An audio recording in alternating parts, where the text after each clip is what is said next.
Let's talk about this because I haven't been able to respond back to my friend. Yeah. Our friend, we talked and stuff. We've been kind of up in the air. It's called the Jimmy Dore's plan. I'm calling it the Dore Referendum. I like it. Jimmy Dore has come up with a plan. We talked about it. We were on the Action for Assange visual. We got their opinions because I'm a little bit like, I don't know about this, fam. Right. But Jimmy Dore's plan is, and let's put up the first tweet, is to pretty much say the squad, any progressive, Rokana, anybody right there, you can please pressure Congress and Nancy Pelosi, all the progressives in Congress should withhold their vote for Pelosi as Speaker unless she agrees to bring up Medicare for all for a vote. And it will only take a handful of votes to pull this off. This is your leverage, in caps. Please use it. Force a Medicare for all vote.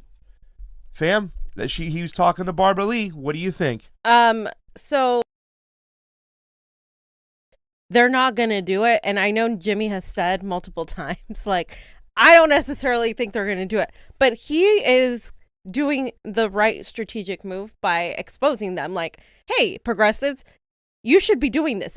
This shouldn't be an ask. This should be automatic. This is what they fucking should be doing. They should be going out there and withholding their vote and standing up to Pelosi, opposing her, and saying, if you don't support Medicare for all, if you don't do this, this, and that, I'm sorry, you don't get our vote, and we're going to hold our ground, kind of like the Tea Party, right? That's what we've all been trying to we've been discussing this for a while, but they haven't done it. And you know what? They're not going to do it, you guys. It because it's not about doing the right thing. It's about the fact that Big Pharma and these insurance companies have so much control and power in our government that these people are afraid to oppose Pelosi because they're afraid to lose whatever sort of power hold that they have. Any committee appointees too, they're afraid to lose that. Exactly. They don't want to lose their committee position. Exactly. But the reason this is still I think a decent idea is because Jimmy gets a lot of shit like we do when it comes to, oh, well, he never gives any solutions. He's not doing anything. 17 minutes, Sam Cedar sat there and literally was spewing bullshit with Emma Vigilant about how Jimmy doesn't do anything, how he never does anything. This is like a slap. This is like, look, I'm doing something. You guys, this is an action that I'm supporting, and it exposes these people because when they don't support it, when they don't stand up to Pelosi, I hope some of these progressives who are still duped and think the squad is the second coming of Jesus are going to be able to figure out real quick that they're not on your side. So there it is. Prove him wrong. Prove me wrong. Yeah. I hope they do it, but I don't think they will. So I kind of agree with you in certain senses that the fact that I don't think they will do it, but I do think, and I was listen, I'm at the point now, I said it's enough with the Democratic Party. It's like, why are we going to go into the mafia and try to reform it from the inside? Not going to happen. We've been using the meme, right? Right. So at what point do we say enough is enough? I thought the reason why they were starting MPP was the fact that they don't have to deal with the Democratic Party anymore. So the fact that they're still dealing with the Democratic Party kind of is bothering. You know what I'm saying? Yeah, like, no, why are we even dealing this again? But it is going to, it's putting this in front and center of a lot of people with his huge audience to say, look at them. Now we're giving them a solution, because how many times have we said on the show, fam, that it's Pelosi that's the keeper of the gate, that they should just take standalone bills to Nancy, the squad, and call a press conference. Rashida Tlaib, Ilhan Omar with the rent relief, saying she's not putting up our bill for a vote, like the Freedom Caucus, the Tea Party. We talked about it when John Boehner went to them and said, I made a deal with Obama. They said, well, you didn't make your deal with us, pal. We have demands and you haven't met it. Yeah. And even though we're in the same party or side, you're not getting our vote until you give us what we want. They should be doing that. If the squad was for real, they should be doing this. But also, fam, too, for me, the problem is, even if they did do it, is that enough? No, it's not, because then it would go to a vote and it would get knocked down. So for me, it's got to be bigger than Medicare for all. It should be a list of demands, and the squad should be arming protests, sit-ins. They have that. They have the following. They have the ability to do that. They have the people on their side. They could easily do much more than the minimal that Jimmy's asking, but they're not doing it. And that's the whole point. You have to, I feel you. I 100% agree with you on that. Like, we need to leave the Democratic Party. We need to cut the cord. We need to cut all ties. But this is like kind of like throwing it in their face. Like, okay, fine. You want us to call, you want us to ask, you want people to do this work, fine, they'll do it.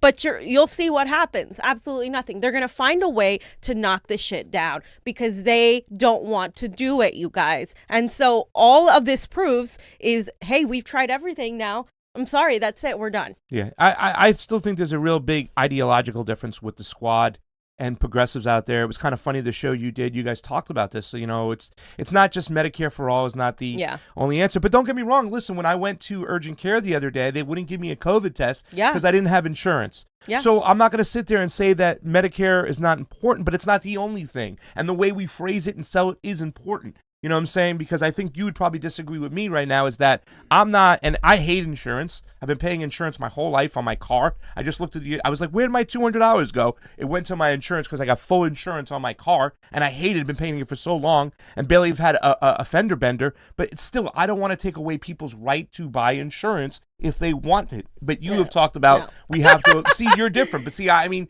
that's the thing. We have to talk about these things, and that's it's what I'm saying is it's not the only difference in giving more power and credence to the Democratic Party when we have such an ideological difference. They don't know anything about Section 230. They don't know anything about our civil liberties or talk about foreign policy. And now they're shining away from having fair elections when their own leadership was complaining about these machines months ago. I mean, there's so many different things that are things that they're just like, no, I just don't agree with the elected progressives, if that's what you call them. Their ideology is missing a lot of things. Oh, absolutely. So, their ideology is absolutely missing a lot of things. But I mean, I just think the insurance thing is 100% based on a for-profit system. It has nothing to do with anything. And like, this is why they're even these people who are still tied to this for-profit system. A lot of not the progressives necessarily are taking that money, but they're controlled by that system still. And so it becomes like we could get into the public option argument all day long, but it's like, as long as these companies have a seat at the table where they're involved in the legislation, at some point it's going to become going to become a for-profit system if you let a foot in the door. That's how, as long as they keep their foot in the door, that's why there has to be a nationalized system. And then you can buy whatever else you want to buy. If you want more of whatever it is you want, I agree. I think that's fine. But as far as everybody having healthcare, that's like an archaic thing. I mean, literally third world countries have healthcare for everybody. And so I think it's a moot point to argue that, but like you're right. The progressive whatever group in Congress is completely awful on foreign policy. They're completely awful on any sort of civil liberties issues. They haven't said a word about Julian Assange. They haven't said a word about any of these issues. And they pretend that they're for Medicare for all. This is the thing. They're for Medicare for all. They're for a Green New Deal. But what are they really doing to achieve that? And that's what I mean. Yeah. They're not taking opposition to it. So really, are they really for it? Yeah. That's what, in fact, they're not even taking opposition. They're joining the people who facilitate the problems, because the Democratic Party, the leadership of the Democratic Party, they're not communist. They're capital globalist. Okay, and they'll sell out. They'll sell you out in a heartbeat to make money for themselves. And we'll talk about this later for what's going on in California.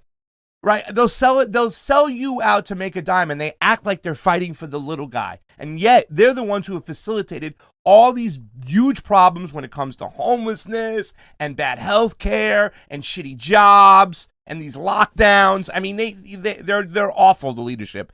What I like here in this next tweet is Jimmy, and this is a very important problem. When you talk about who they kind of capitulate to, Mark Pocan, okay, he's the vice chair, right? Once again, he's another one who says on a TV show, oh, we can't put it up for a vote because it won't win. Like, what kind of shit is that?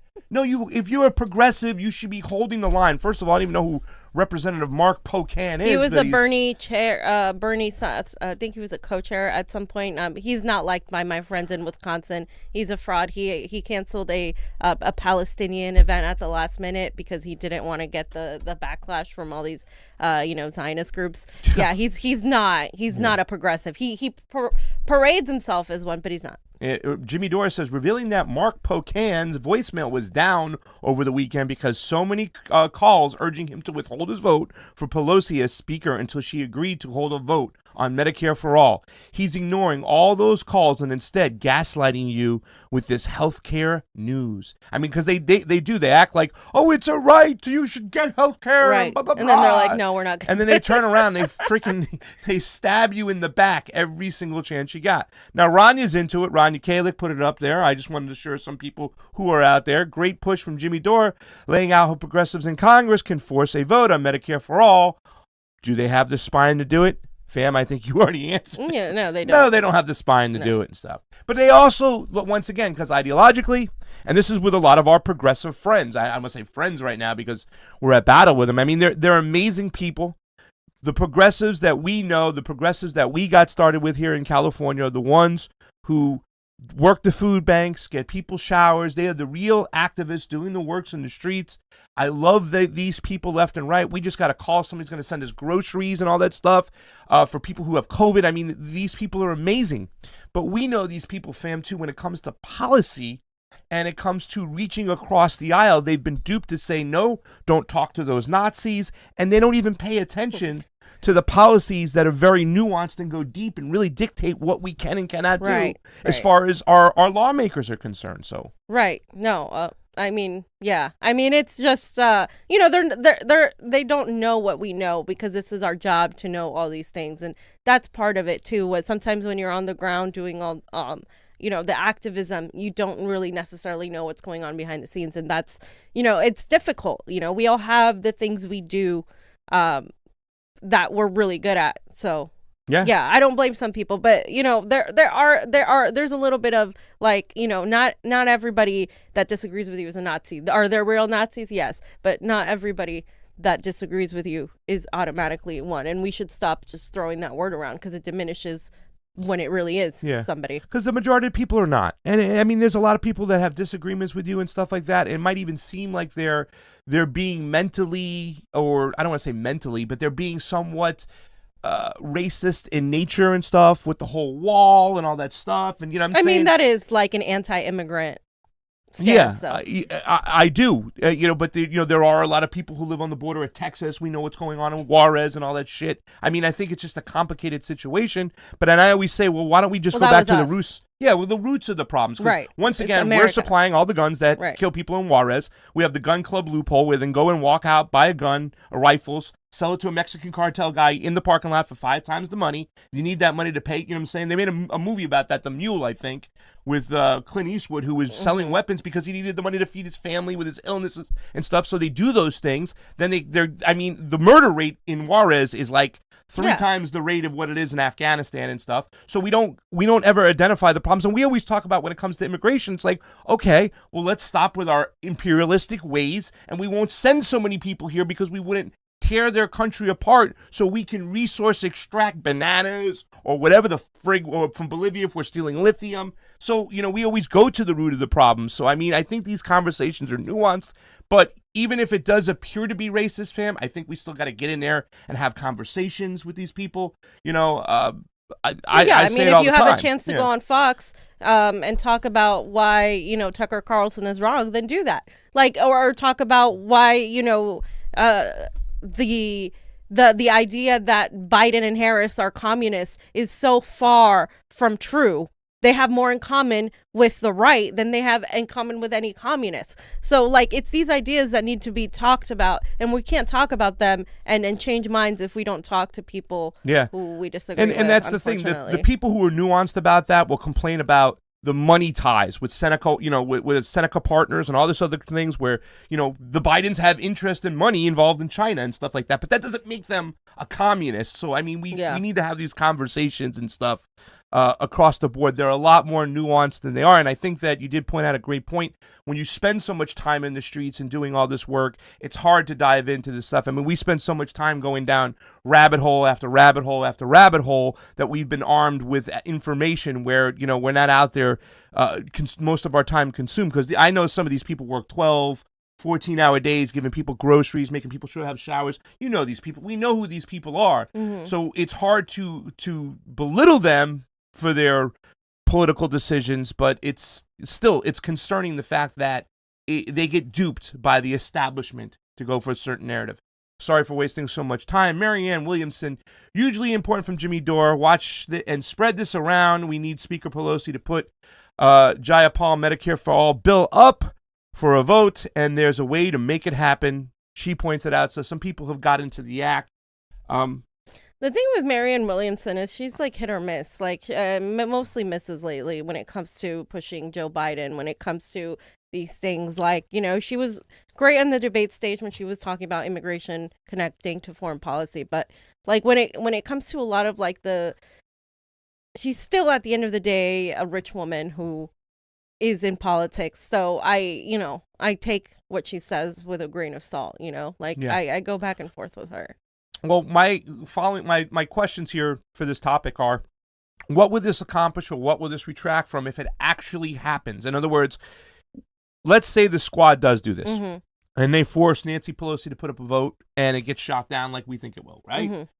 What does that do then for the squad's power? What does that do for their movement? What does that do for people getting behind them? Right. I mean, if they were smart, they would do this, because even if they weren't serious about getting it, it would make them look like they were trying, and people would literally be like, oh, well, they tried, so at least they're trying. It would elevate their power. It would elevate their hold. I still wouldn't fall for it, but everybody else would.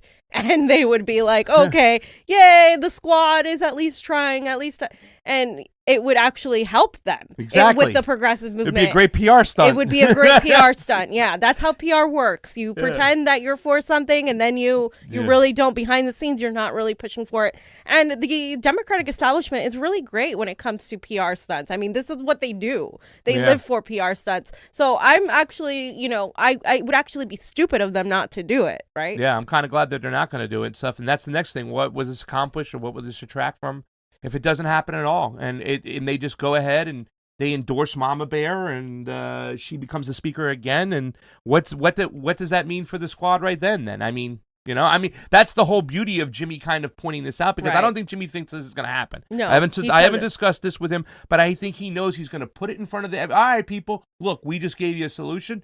Do what the Freedom Caucus did to the right. You do to the left. Say you're going to withhold your vote. They don't do it. You've been exposed. Yeah, and if it doesn't happen, though, not much is going to change. I think more people now than say like 6 months ago are aware that AOC is not who they thought they were. But she's still got a huge following, and she's got a lot of the centrists behind her too, and the media loves her. I mean, if she was any real opposition, she would be smeared by the media. She would be hated by centrists, but that's not the case because she's not real opposition. So whatever. And I don't think it's going to do much to them if they don't do it. I think the people who have always believed in them will continue to believe in them, because it's hard to, people would rather lie to themselves and accept the truth sometimes because it's too hard for them to handle. See, the third option I have, if it halfway works, meaning we get some actual floor discussions about this, but it just falls short, because I'd like to see in Congress who would be like, okay, well, those people who would push for the public option and say, well, I'll settle for the public option. Let's at least do something where we can open up Medicare or Medicaid, whatnot, to some people, and they can opt in if they want to. It was what Dennis Kucinich wanted when he was like, this is the bottom line. He wanted a Medicare system for everybody, but he says, I want at least a public option. Let's not sign on to the ACA unless there's a public option. So I'd like to see that conversation there and stuff, and see in who Congress maybe can be moved or left or right. And I think it would also expose who on the left and on the right belongs to the establishment and who the free thinkers are, that we can say, okay, this person's at least trying to present solutions. No?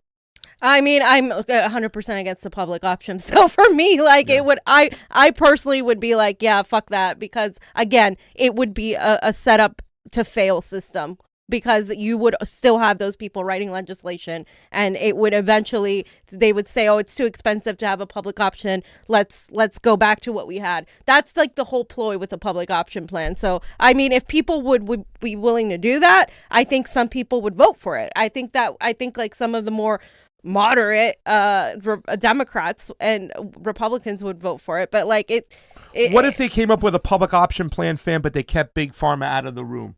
Like it was like a Dennis Kucinich kind of, and Bernie Sanders and stuff. How could you keep Big Pharma out of the room when you're writing legislation, right? So having, okay, let me put it this way. Having a public option means that if you're rich you can buy way better insurance than what I can afford. Yes. That's what it means. So you are still making healthcare for profit. You're still saying that if you're poor, you only get shit healthcare. But if you're wealthy enough to pay more money, then you get much better healthcare. That's why I'm so against it. It's such an elitist, classist type of plan. And these people are still going to do all their for-profit. They're basically going to diminish what you get for free and try to say, well, if you want to actually get good healthcare, then pay. So you're going to end up paying anyway. This is why, like, it's just, it's like, no, it's like we either do it fully or people are going to die. It's like that. People are fucking dying.